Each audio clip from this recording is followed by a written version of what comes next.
Did he really just spit in the face of a court officer after trying to bribe the judge on national television? Yes, he did. And the chaotic scene that erupted in the next 30 seconds didn't just end his day. It ended his entire future. You might think you've seen entitled behavior before. You might think you've seen spoiled brats who believe the world revolves around them. But you have never met anyone like Brandon Hayes. This 24-year-old heir to a real estate empire walked into the courtroom wearing a $3,000 suit and a smirk that said he owned the place. He thought his father's money was a shield that could protect him from anything, even the law. He thought he could treat the courtroom like a country club and the judge like his personal servant. But he was about to make a calculation error so severe, so public, and so irreversible that it would leave millions of viewers in absolute shock. Before we reveal the moment that had security officers tackling him to the ground, comment justice below if you believe that money shouldn't buy freedom. Because what happened in this Los Angeles courtroom proved that when you push the wrong judge too far, the fall from the top is a long, hard drop. It was a scorching Thursday afternoon in the studio lot where America's most feared television judge, Judge Patricia Vance, presided. The air conditioning was humming, the gallery was full, and the tension was already palpable before the case even began. The docket for the day seemed standard: a landlord-tenant dispute, a stolen dog case, and then the main event. A case labeled simply Martinez versus Hayes. On paper, it looked like a simple destruction of property lawsuit. But the personalities involved were about to turn a civil disagreement into a criminal spectacle. The plaintiff was Maria Martinez, a 54-year-old grandmother and owner of a small, family-run catering business. She stood behind her podium, clutching a rosary in one hand and a stack of crumpled invoices in the other. Her eyes were red from crying, her hands shaking visibly. She was suing for $5,000, the maximum allowed in this court, for damages done to her catering van and the destruction of equipment during a private event. To Maria, $5,000 was the difference between keeping her business open or filing for bankruptcy. To the defendant, Brandon Hayes, $5,000 was what he spent on a single bottle of champagne at a nightclub when the announcer called the case. Brandon didn't just walk in. He strutted. He had sunglasses perched on his head, his hands deep in his pockets, and he was audibly chewing gum. He didn't look at the judge. He didn't look at the terrified woman he was being sued by. He looked directly at the camera and winked. It was a display of arrogance so potent that the audience actually let out a low murmur of disapproval. Judge Vance, a former prosecutor known for her zero-tolerance policy regarding disrespect, watched him enter over the rim of her glasses. She didn't say a word yet. She just watched. It was the silence of a predator waiting for the prey to make the first mistake. And Brandon was about to make several. He took his place at the defense podium, leaned his elbows on the wood, and let out a loud, bored sigh, checking his heavy gold watch as if he had somewhere better to be.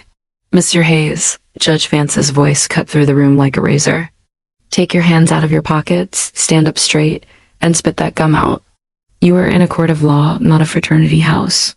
Most people, when addressed by Judge Vance in that tone, immediately straighten up and apologize. Brandon did neither.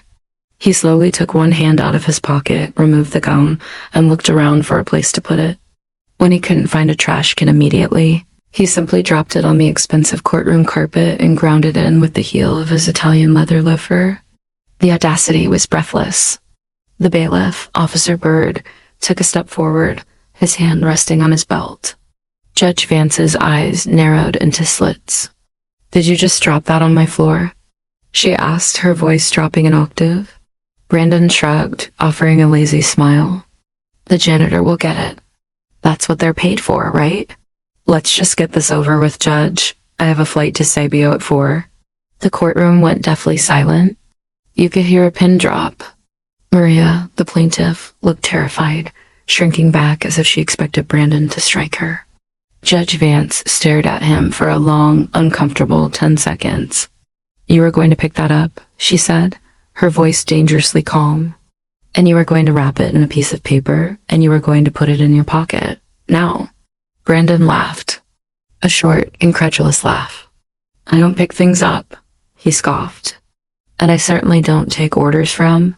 He stopped himself, but the implication hung in the air. He was rich. He was powerful. And he wasn't used to being told what to do. But Judge Vance wasn't asking. She signaled Officer Byrd. The large, imposing bailiff moved into Brandon's personal space, crossing his arms. The physical presence of authority finally made Brandon flinch. Reluctantly, with a look of pure disgust, he bent down, scraped the gum off the carpet with a tissue from his pocket, and shoved it away. Happy? He sneered. Can we talk about the money now? Because this is wasting my time. Asterisk, the case proceeded, but the tension was ratcheting up with every sentence. Maria began to tell her story. She explained through tears how she had been hired to cater a birthday party for Brandon at a rented estate.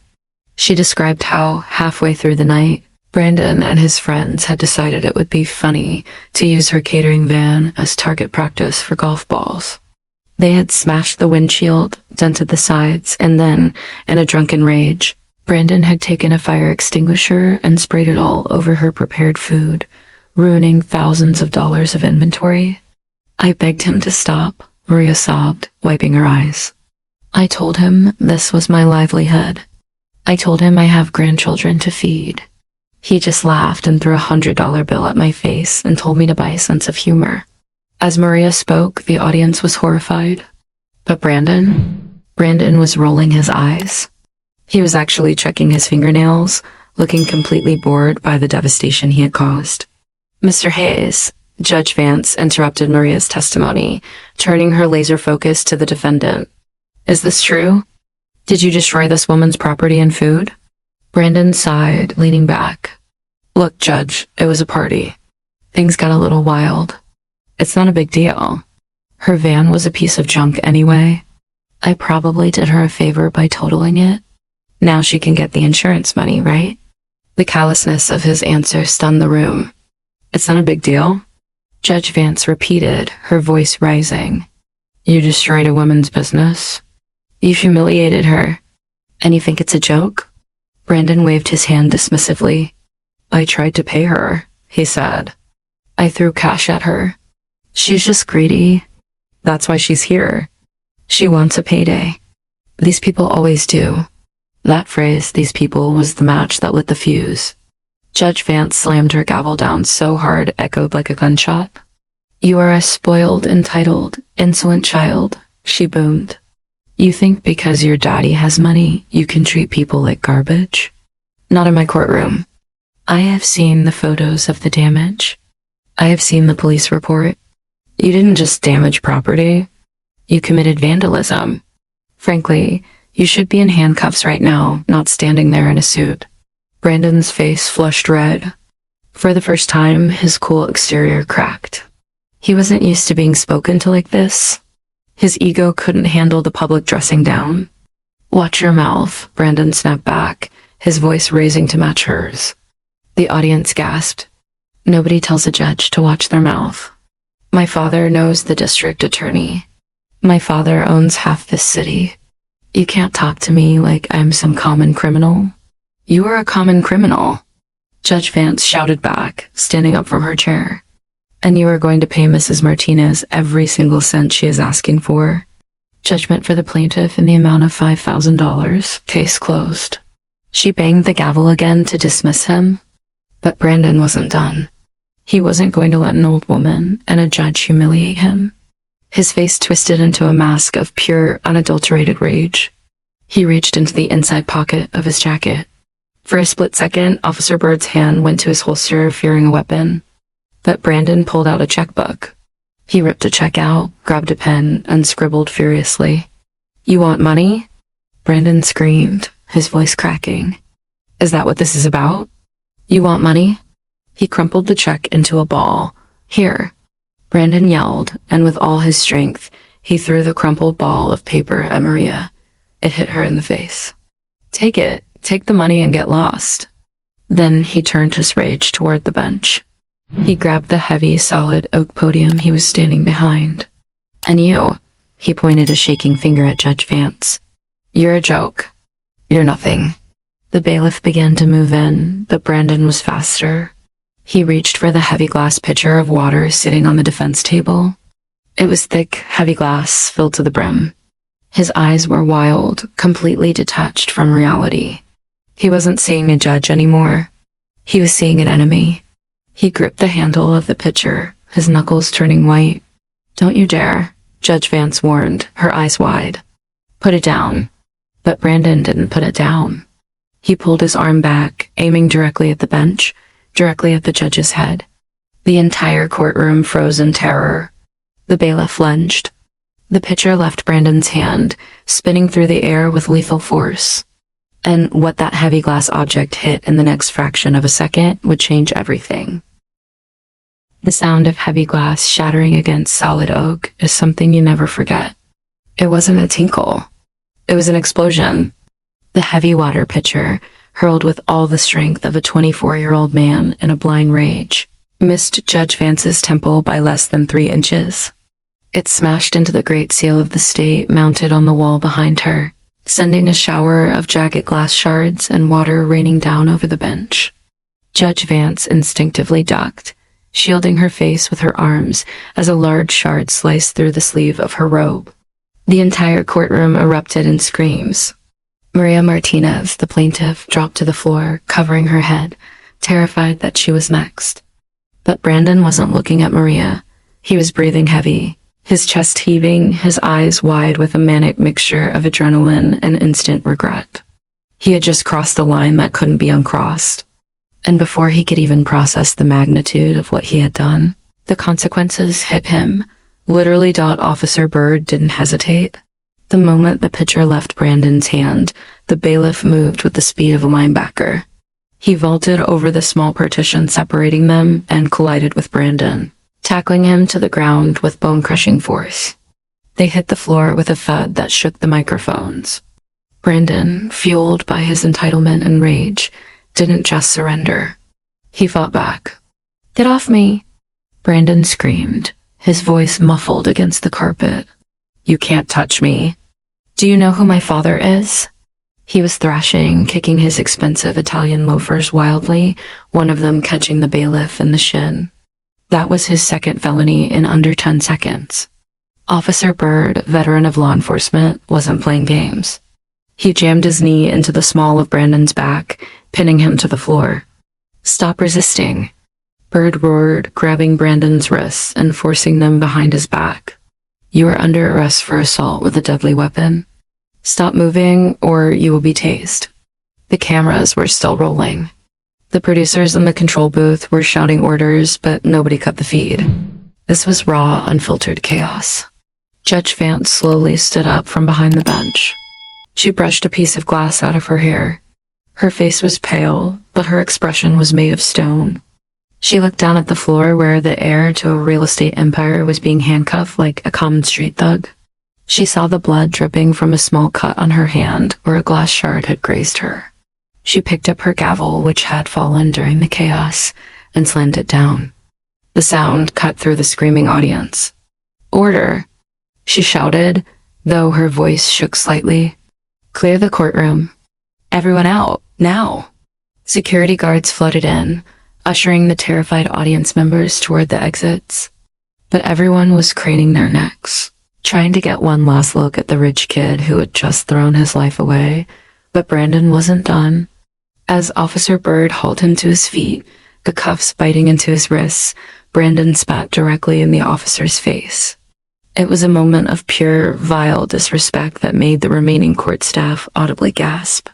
"You're going to regret this," Brandon hissed, saliva dripping down his chin. "My lawyers will own you. I'll have your badge. I'll have your house." Officer Byrd wiped his face calmly, his jaw set tight. He didn't retaliate. He didn't yell. He simply tightened his grip on Brandon's arm. "That's assault on a peace officer," Byrd said, his voice deadly quiet. "Add it to the list, son. You're not going home tonight." Brandon laughed, a frantic, hysterical sound. "I'll be out in an hour," he sneered. "My dad is calling the governor right now."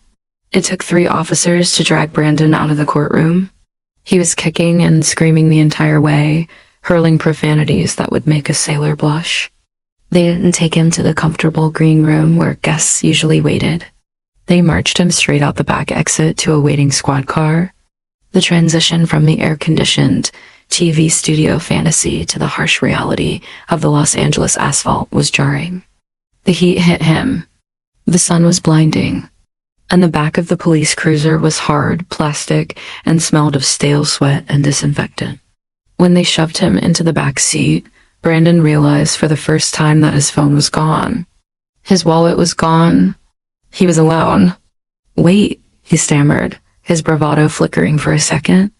"I need my phone. I need to make a transfer. I can pay bail right now." "How much is it? 10,000? 50,000? Just tell me the number." The officer in the front seat didn't even turn around. "You don't get bail for attempted murder of a judge, kid. Sit tight. Attempted murder." The words hung in the air like toxic smoke. Brandon felt a cold knot form in his stomach. Attempted murder? He had just thrown a water pitcher. It was just a tantrum. He threw things all the time at home: vases, phones, plates. The maids always cleaned it up. His dad always paid for it. Why was this different? Why weren't they listening to him? Back inside the courtroom, the scene was a forensic nightmare. Police photographers were snapping pictures of the shattered glass embedded in the wood of the judge's bench. They were photographing the bruise forming on Judge Vance's arm. Maria Martinez was giving a statement to a detective, shaking so hard she could barely hold the pen. "He looked like a demon," she whispered. "I thought he was going to kill us all." Judge Vance, after being checked by paramedics, refused to go home. She sat in her chambers, still wearing her robe, staring at the wall. The producer knocked gently on the door. "Judge," he said softly. "Are you okay? We can cancel the rest of the week's taping." Judge Vance turned slowly. Her eyes were hard. "No," she said. "I want that tape. I want the raw footage sent to the district attorney's office immediately. And I want a restraining order filed against Brandon Hayes and any member of his family today." She wasn't just a TV judge anymore. She was a victim of a violent crime, and she knew the system better than anyone. She knew that Brandon's father would try to pull strings. She knew high-priced lawyers would try to spin this as emotional distress or a mental health episode. She was going to make sure that didn't happen. Meanwhile, Brandon was being processed at the downtown precinct. This wasn't the VIP treatment he expected. He was stripped of his $3,000 suit and handed a rough orange jumpsuit that smelled like mildew. He was fingerprinted, his hands shaking so much the officer had to hold his fingers down. Then came the mugshot. The photo that would end up on every news channel in America within the hour. Brandon tried to look tough, tried to give the camera that same arrogant smirk he had walked into the courtroom with. But the fear was bleeding through. His eyes were red-rimmed. His hair was messy. He looked exactly like what he was, a scared child who had broken a toy he couldn't fix. He was placed in a holding cell with 4 other men. There was no privacy. There was a stainless steel toilet in the corner and a concrete bench. Brandon sat on the edge of the bench, trying to make himself small. One of the other inmates, a large man with tattoos covering his neck, looked him up and down. "Nice shoes," the man grunted, looking at the loafers the police had allowed Brandon to keep until he was transferred. "What are you in for, Richie Rich? Tax evasion?" Brandon swallowed hard. I got into an argument with a judge," he whispered. The man laughed. "An argument? You must have said some magic words to end up in high security with us." Brandon didn't answer. He was staring at the bars, waiting for his father. His dad always came. His dad always fixed it. But hours passed. The sun went down. Dinner came a soggy bologna sandwich and a carton of milk.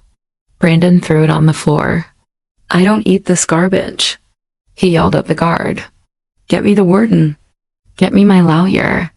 The guard just turned up the volume on the small TV mounted outside the cell block. And that's when Brandon saw it. The evening news was on. The headline at the bottom of the screen read, "Courtroom Chaos. Real estate heir tax judge on live TV." And then the video played. He watched himself on the grainy screen. He watched himself throw the pitcher. He watched himself spit on the officer. It looked so much worse on TV. It looked violent. It looked deranged.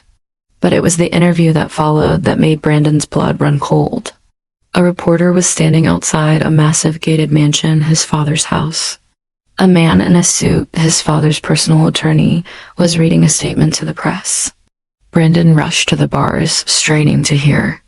"Mr. Hayes is deeply ashamed of the events that transpired today," the lawyer read, his face grim.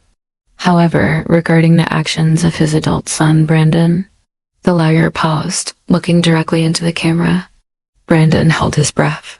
Here it comes, he thought. The defense. The bail money. The rescue. The Hayes family wishes to make it clear that they do not condone violence of any kind. Furthermore, given the severity of the assault on a public official, Mr. Hayes Sr. will not be posting bail for his son at this time. Brandon is an adult, and he must face the consequences of his own actions alone. Brandon's knees gave out. He slid down the bars until he hit the cold concrete floor. His father wasn't coming. The checkbook was closed. He was stuck in a cell with a bologna sandwich and a roommate eyeing his shoes, facing charges that carried a maximum sentence of 25 years. And the nightmare was only just beginning, because the inmate on the top bunk had just recognized him from the news report, and he didn't look like a fan of rich kids. You think the worst part of going to jail is the lock on the door? No, it's who's locked in there with you. When the heavy steel door of cell block C slammed shut, the sound echoed in Brandon Hayes' chest like a physical blow. He was no longer Brandon Hayes, the untouchable real estate heir. He was inmate number 49,201, and he was trapped in a 10 by 10 concrete box with a man who had nothing to lose and everything to prove. The news report had just finished playing on the communal TV outside the bars. The inmate on the top bunk, the one with the spiderweb tattoo on his neck, swung his legs over the side and dropped to the floor. He landed silently, like a cat. He was wearing standard issue canvas slip-ons. Brandon was still wearing his $900 Italian leather loafers. That was his first mistake. In prison, having something nice doesn't make you status. It makes you a target. The inmate, whose name was Marcus, but whom everyone called Tiny, despite being 6'4", took a step toward Brandon. The air in the cell felt suddenly thin. Brandon backed up until his spine hit the cold cinder block wall. "So," Tiny said, his voice a low gravelly rumble that vibrated in the small space. "You're the tough guy who throws glass at old ladies. I saw you on the news. You look softer in person." Brandon tried to summon the arrogance that had served him so well in the outside world. He tried to puff out his chest. "Back off," Brandon stammered, though his voice cracked humiliatingly. "Do you know who I am?" "My father is Worth." Tiny cut him off with a laugh that sounded like dry leaves crunching. "Your daddy isn't here, Richie Rich, and neither is your credit card. But those shoes, those look like my size." Brandon looked down at his feet, then back up at the towering man. "You want my shoes?" Brandon asked, incredulous. I can write you a check. I can get you 10 pairs. Just leave me alone." Tiny took another step closer, invading Brandon's personal space until Brandon could smell the stale tobacco and danger coming off him. "I don't want a check," Tiny whispered. "I want the shoes, now, or I take them off you after you're asleep." The transaction took 10 seconds. Brandon, shaking violently, kicked off his prized loafers. He was left standing in his expensive dress socks on the filthy, cold concrete floor. Tiny slid his feet into the loafers, smiled, and climbed back into his bunk. Brandon spent the rest of the night huddled in the corner of the bottom bunk, shivering, hugging his knees to his chest. He didn't sleep for a single minute. Every noise, a toilet flushing, a scream from down the hall, the clinking of keys made him jump. The silence of the night was worse than the noise. In the silence, the reality of his situation crashed down on him. He wasn't going to Sabio. He wasn't going to the club. He was in a cage. And for the first time in his life, money hadn't saved him. The morning brought no relief. At 5 a.m., the lights buzzed on with a blinding, fluorescent hum. "Wake up, ladies." A guard shouted, banging a baton against the bars. "Transport in 20 minutes." Brandon was groggy, hungry, and terrified. He was handcuffed, shackle-chained to 3 other men, and marched out of the holding area. He looked a mess. His designer suit was wrinkled and stained with sweat. He was shoeless, his socks now black with grime. His hair, usually perfectly styled, was a bird's nest. As they led him out of the precinct to the transfer bus, the heavy metal doors opened to the street. And there they were. The paparazzi. But this wasn't the red carpet.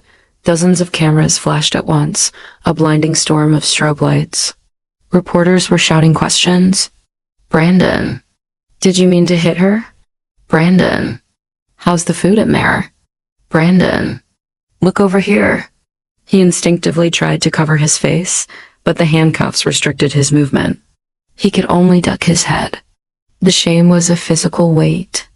The clip of him shuffling into the police van, barefoot and in chains, was broadcast live on every morning show in America. The internet was having a field day. #BarefootBrandon was already trending on Twitter. He had become the face of entitlement gone wrong.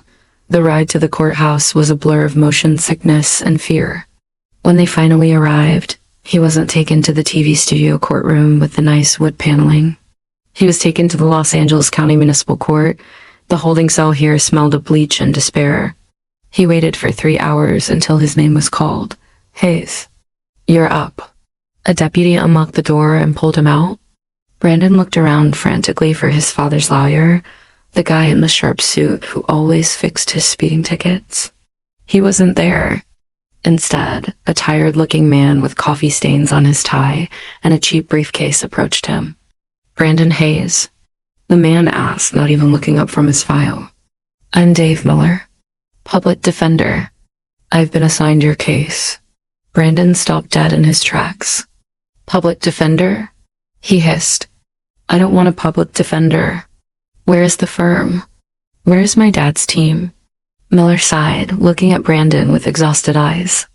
"Your father's attorney called the court this morning. He formally recused himself. He said he has instructions not to represent you. You're on your own, kid. And honestly, with the video evidence they have, Johnny Cochran couldn't get you out of this. Now shut up and let me do the talking, or you're going to make it worse." Brandon felt the room spin. His father had really done it. He was being fed to the wolves. They walked into the courtroom. It was crowded. Judge Vance wasn't there, of course. This was a criminal arraignment. The judge on the bench was Judge Harlan, a man known as the Hammer for his strict sentencing. He looked at Brandon with zero sympathy. The prosecutor, a sharp woman named Miss Chang, stood up. She didn't waste time. "Your Honor, the people moved to arraign Mr. Hayes on 3 felony counts: assault with a deadly weapon upon a judicial officer, battery on a peace officer, and felony vandalism. We also have 2 misdemeanor counts of disorderly conduct." She paused, letting the weight of the charges sink in. "We are asking for bail to be denied." Brandon's public defender jumped up. "Objection, Your Honor. My client has no prior criminal record. He is a member of the community. Bail should be set at a reasonable amount." Miss Cheng smiled, a cold, predatory smile. "No criminal record? Perhaps. But yesterday, on live television, the defendant stated he had a flight to Sebio, scheduled for 4 p.m. He has access to significant offshore resources. He has demonstrated a violent temper and a complete disregard for the legal system. He literally assaulted a judge because he didn't like a ruling. If he is released, he will be on a private jet within the hour. He is the definition of a flight risk." Judge Harlan peered over his glasses at Brandon. "Mr. Hayes," the judge said, "I watched the tape this morning with my coffee. It was enlightening." Brandon opened his mouth to speak. "I didn't mean to," he started. "Silence," Judge Harlan barked. "You do not speak unless I ask you a question. You threw a heavy glass pitcher at a colleague of mine. You treated a courtroom like a garbage dump. And you told the arresting officer you would buy his house." The judge leaned forward. "Let me be clear. You are not buying your way out of this." The gavel came down with a sound that signaled the end of Brandon's old life. I agree with the prosecution. Given the violent nature of the attack on a sitting judge and the explicit flight risk, bail is denied. The defendant is to be remanded to the custody of the Los Angeles County Sheriff's Department until trial. Denied. The word echoed in Brandon's head. No bail, no way out. He wasn't going home. He wasn't even going back to the local precinct. Deputy, Judge Harlan ordered. Take him to Twin Towers. Brandon gasped. Everyone knew what Twin Towers was. It was the massive, high-security jail in downtown LA. It was where they kept murderers, gang leaders, and the most violent offenders. It was a place where rich kids from the suburbs were chewed up and spit out before lunch. No, Brandon screamed as the deputies grabbed his arms. You can't do this. I'm sorry. I'll pay for the seal. I'll pay for everything. Call my dad, please. Asterisk, his screams were ignored. He was dragged out of the courtroom, his bare feet sliding on the polished floor. As the doors swung shut behind him, the last thing he saw was the face of Maria Martinez, the catering lady he had humiliated. She wasn't smiling. She just looked sad for him, and that pity hurt worse than any anger. Brandon was loaded onto a bus with barred windows, headed for the darkest hole in the California penal system. He thought the night in the holding cell was bad. He was about to learn that rock bottom has a basement, and in the Twin Towers, nobody cares about your last name. As the bus engine roared to life, Brandon realized the scariest truth of all. The video of his tantrum had made him famous. But in jail, fame is a death sentence. Asterisk, if you think the scariest sound in the world is a gunshot, you've never heard the sound of the main gate at Twin Towers Correctional Facility slamming shut behind you. It is a heavy, metallic boom that vibrates through the floor and straight into your bones. It is the sound of freedom dying. For Brandon Hayes, that sound marked the end of his life as a human being and the beginning of his life as a number. The bus ride over had been a 40-minute descent into hell. Chained to a man who had murder tattooed across his knuckles, Brandon hadn't said a single word. He had just stared at the floor, trying to make himself invisible. But you can't be invisible when you're the most famous new inmate in Los Angeles. The correctional officers knew who he was. The prisoners on the bus knew who he was. Word travels faster in jail than it does on the internet. Fresh meat, the man chained next to him had whispered, leaning close enough for Brandon to smell the decay in his breath. The rich boy who likes to throw glass. You're gonna find out real quick that glass doesn't shatter in here. You do. When the bus arrived at the loading dock, the sensory overload was immediate. It was loud, deafeningly loud. Shout, curses, banging metal, buzzing alarms. It smelled of industrial strength cleaner, unwashed bodies, and fear. Brandon was shuffled off the bus, his bare feet now numb from the cold, and herded into the intake processing center. This wasn't the booking room at the local precinct. This was a factory designed to strip you of your identity. Face the wall, a deputy screamed. Brandon hesitated for a split second, looking around. A baton slammed against the wall inches from his head. I said, face the wall, inmate. Do you want to go to the infirmary before you even get a cell? Brandon scrambled to obey, pressing his forehead against the cold cinder block.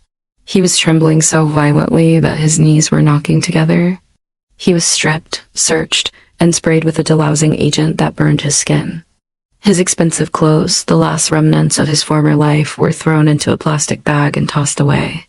In their place, he was handed a set of ill-fitting blues with Ola County Jail stenciled on the back dot as he pulled the scratchy fabric over his head. He felt a wave of nausea. He was Brandon Hayes. He went to private schools. He drove a Porsche. This couldn't be happening. Name? The intake officer barked, holding a clipboard. Brandon Hayes, he whispered. Speak up. The officer yelled. Brandon Hayes. He shouted back, his voice cracking. The officer didn't look up. Wrong answer. Your name is number 49,201. Get used to it. You're in K10 housing.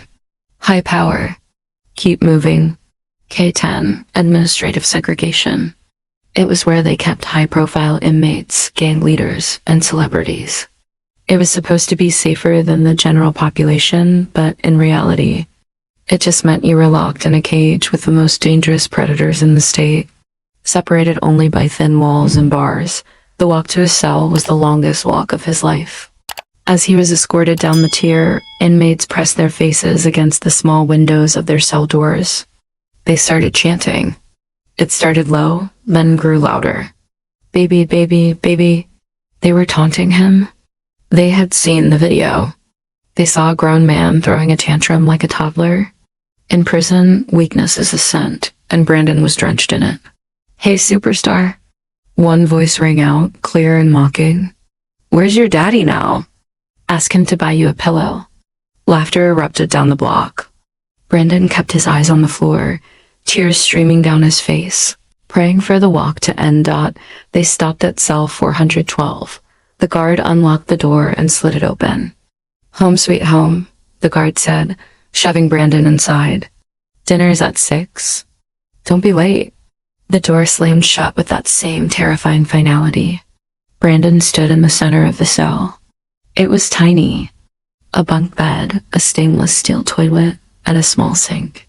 And he wasn't alone. Sitting on the bottom bunk was a man who looked like he had been carved out of granite. He was older, maybe 50, with graying hair and scars running down his arms. He was reading a book and didn't look up when Brandon entered. Brandon stood there, paralyzed. He knew the rules of prison movies. You take the top bunk, but he was too scared to move. Hi, Brandon squeaked. I'm Brandon. The man slowly closed his book. He looked at Brandon over the top of reading glasses that looked strangely out of place on such a hardened face. I know who you are, the man said softly. His voice wasn't aggressive. It was calm, which was somehow scarier. You're the fool who disrespected the bench. You're the kid who thinks the world owes him a favor. The man stood up. He wasn't tall, but he radiated power. My name is Cortez. I'm doing life without parole. This is my house. You are a guest. And guests sleep on the floor until they learn manners. He pointed to the cold concrete. Sit. Brandon didn't argue. He didn't fight. He slumped down into the corner, pulling his knees to his chest. Please, Brandon whispered. I want to go home. Cortez laughed, a dry, humorless sound. We all want to go home, kid. But you worked hard to get here. You begged for this. Now enjoy it. Hours passed. The lights didn't go out. They just dimmed to a sickly yellow glow. The noise never stopped screaming, banging, flushing. Brandon tried to close his eyes, but every time he did, he saw the glass pitcher leaving his hand. He saw the look on Judge Vance's face. He saw his own life shattering. Around 8 p.m., a guard stopped at the bars. His legal visit. Brandon's heart leaped. A lawyer. Maybe his dad had changed his mind. Maybe it was a mistake. He jumped up, rushing to the door. Is it my father? He asked breathlessly. The guard just handcuffed him through the slot and opened the door. Move. He was taken to a small, glass-walled meeting room. Waiting for him wasn't his father's high-powered attorney. It was Dave Miller, the exhausted public defender from the arraignment. Brandon's hope collapsed like a lung. He sat down heavily in the plastic chair. Where is he? Brandon demanded, though the fire was gone from his voice. Where is my dad? Miller opened his briefcase and pulled out a stack of papers. He looked even more tired than before. Your father isn't coming, Brandon. I spoke to his representative an hour ago. He has issued a press release disowning you. He says he needs to protect the company's stock price. You are radioactive right now. Brandon put his head in his hands and began to sob. Ugly heaving sobs that shook his entire body. I can't stay here, he cried. They're going to kill me. You have to get me out. I'll do anything. I'll take a deal. Just get me out. Miller waited for him to stop crying. That's what I'm here to talk about, Miller said grimly. The district attorney isn't offering a plea deal. Not yet. They are making an example of you. The video has 50 million views, Brandon. The DA is running for re-election. He wants to show the world that rich kids don't get a pass. They are upgrading the charges. Brandon looked up, his face swollen and red. Upgrading? What do you mean upgrading? Miller slid a document across the table. They reviewed the footage. The angle of the throw. The force. They are arguing that because you targeted the judge's head with a heavy object, it wasn't just assault. They are adding a charge of attempted murder of a public official with premeditation. They claim your comment about regretting this to the bailiff shows intent. Brandon gasped, the air leaving the room. Attempted murder? But I just threw water. It was an accident. It wasn't water, Brandon. It was a 3-pound glass pitcher, Miller corrected him sharply, and it missed her temple by inches. If that had hit her, she would be dead. They are looking for a sentence of 15 to 25 years. 15 years. Brandon stared at the wall. He would be 40 years old when he got out. His youth, his money, his life gone. However, Miller continued, leaning in, there is one slim chance. But you're not going to like it. The Judge Vance, she has requested a victim impact statement before the trial even starts. She wants to see you. In person. In a deposition. She wants to yell at me, Brandon said, his voice hollow. No, Miller shook his head. She wants to see if you are actually sorry, or if you're just sorry you got caught. If you can genuinely convince her that you are remorseful, she might recommend the day I drop the attempted murder charge. It's your only shot.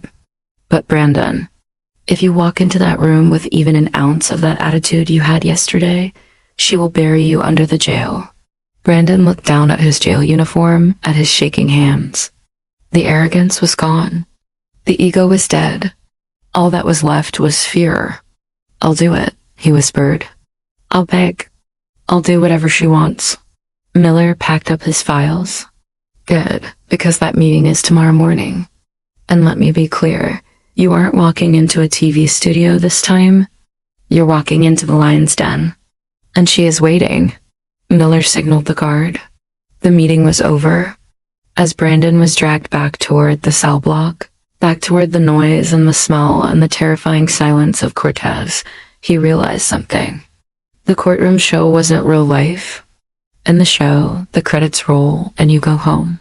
In real life, the credits never roll. The nightmare just keeps playing on a loop. And tomorrow, he had to face the woman he tried to hurt, knowing that his entire existence depended on her forgiveness. But Judge Vance wasn't known for forgiveness. She was known for justice. And justice, Brandon was learning, is a cold, hard thing. The metal door to the deposition room opened with a heavy, pressurized hiss. Brandon Hayes shuffled inside, the sound of his leg irons dragging across the linoleum floor echoing like a funeral march. He looked like a ghost of the man who had strutted into the TV studio just 48 hours ago. His skin was gray, his eyes were sunken and rimmed with dark circles. And he had lost that arrogant posture that screamed, I own the world. No.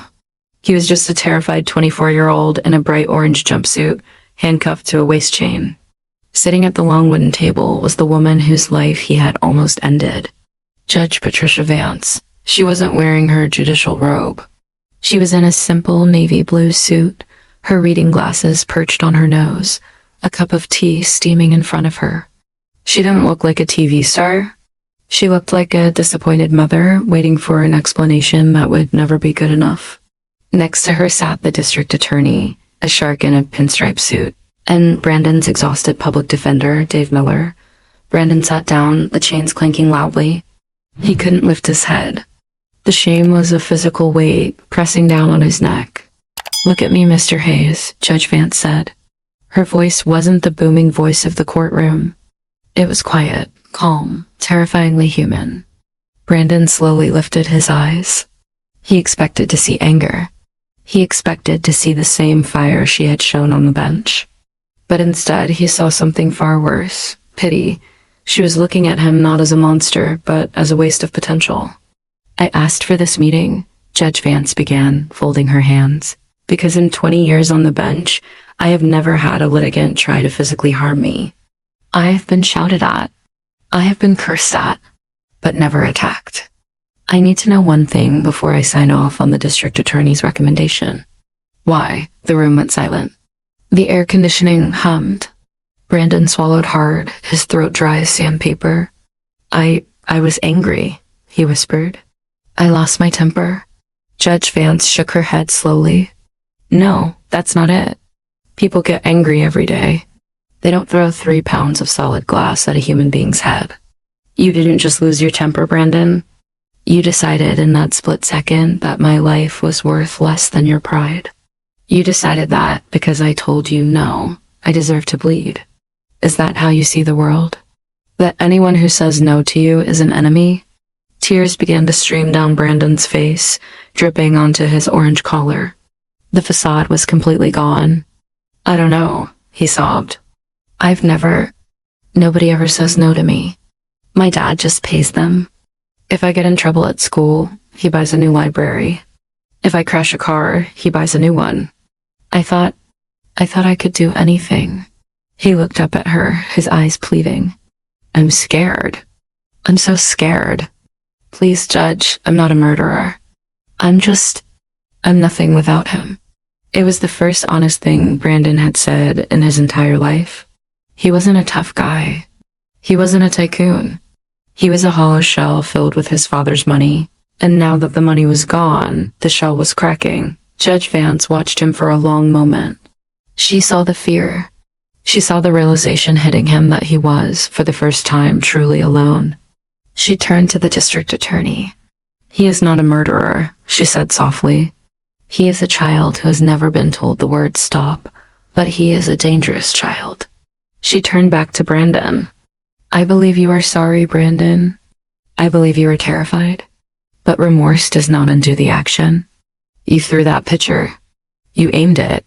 And if I hadn't ducked, we wouldn't be having this conversation. I would be dead and you would be facing life in prison. She leaned forward, her eyes locking onto his.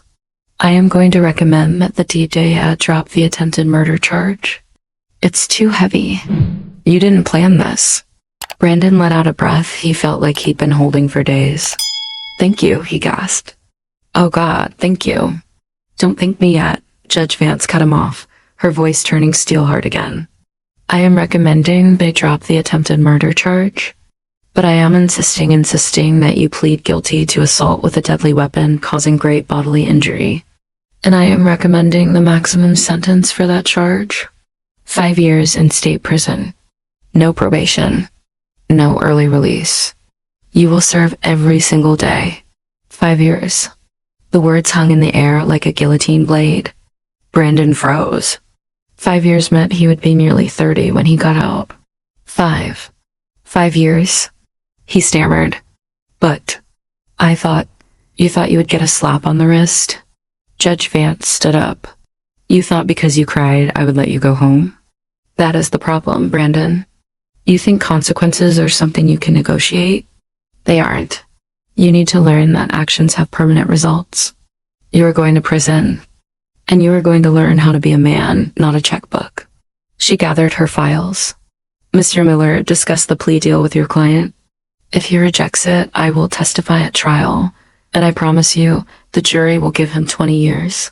She walked out of the room without looking back. Brandon was left alone with his lawyer. Miller looked at him with grim sympathy. Take the deal, kid, Miller said. It's a gift.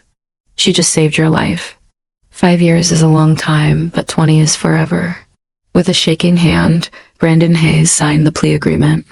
The ink looked blacker than usual against the stark white paper. He was signing away his youth. The sentencing hearing 2 weeks later was a media circus. The courtroom was packed, but this time Brandon didn't strut. He didn't chew gum. He didn't wear a suit. He stood before the judge in his orange jumpsuit, his head bowed, his hands clasped behind his back. When Judge Harlan read the sentence, 5 years in the California Department of Corrections, Brandon didn't scream. He didn't fight the bailiffs. He just nodded. He finally understood. He looked back at the gallery. His father wasn't there. His friends weren't there. The only person looking at him was Maria Martinez, the catering lady. She gave him a small, sad nod. A nod of forgiveness, but also a nod of goodbye. Brandon was transferred to Wasco State Prison to begin his sentence. The first year was brutal. The rich kid label made him a target. He got into fights. He got beaten up. He spent weeks in solitary confinement. But slowly, the arrogance was beaten out of him. He stopped talking about his dad's money. He stopped expecting special treatment. He started working in the prison laundry, scrubbing stains out of other inmates' uniforms for 12 cents an hour. He learned the value of work. He learned the value of respect. He read books, real books, not magazines. He wrote letters to Judge Vance every month. She never answered, but he kept writing, apologizing, updating her on his progress, trying to prove he was changing. 4 years and 8 months later, Brandon walked out of the prison gates. He was 29 years old. He was thinner, harder, and had a scar running down his cheek from a fight in the yard. He carried his belongings in a clear plastic bag, a toothbrush, a few books, and a pair of worn-out sneakers. There were no cameras this time. No paparazzi. No limo. Just a Greyhound bus ticket and $50 in gate money. His father had sold the estate and moved to Europe, cutting all ties. Brandon was truly on his own. He didn't go back to the clubs. He didn't try to reclaim his old life. He got a job at a small diner as a dishwasher. It was hard work, dirty work, the kind of work he used to mock. But he did it with his head down and his mouth shut. One rainy Tuesday, a customer left a mess at a table, spilled coffee, napkins everywhere, rude behavior. The old Brandon would have exploded. The old Brandon would have thrown a fit. The new Brandon just took a deep breath, picked up a rag, and wiped the table clean. He had learned the hardest lesson of all. A lesson that cost him 5 years of his life and everything he ever owned. No one is above the law. No one is too rich to fall. And sometimes the only way to build a real character is to have your fake one completely destroyed. Brandon Hayes was no longer a millionaire. He was a nobody. But as he looked in the mirror that night for the first time in his life, he didn't hate the man staring back at him. The moral of the story: true wealth isn't what's in your bank account. It's how you treat people when you think no one is watching. And if you ever find yourself in a courtroom, keep your hands in your pockets, keep your mouth shut. And for the love of God, respect the judge. Because that gavel hits harder than you think. If you enjoyed this roller coaster of justice, hit that like button, subscribe, and turn on notifications. We post true courtroom stories every single day, and trust me, you don't want to miss the next one. Who do you think was in the wrong? Let us know in the comments below. Stay safe and stay out of court.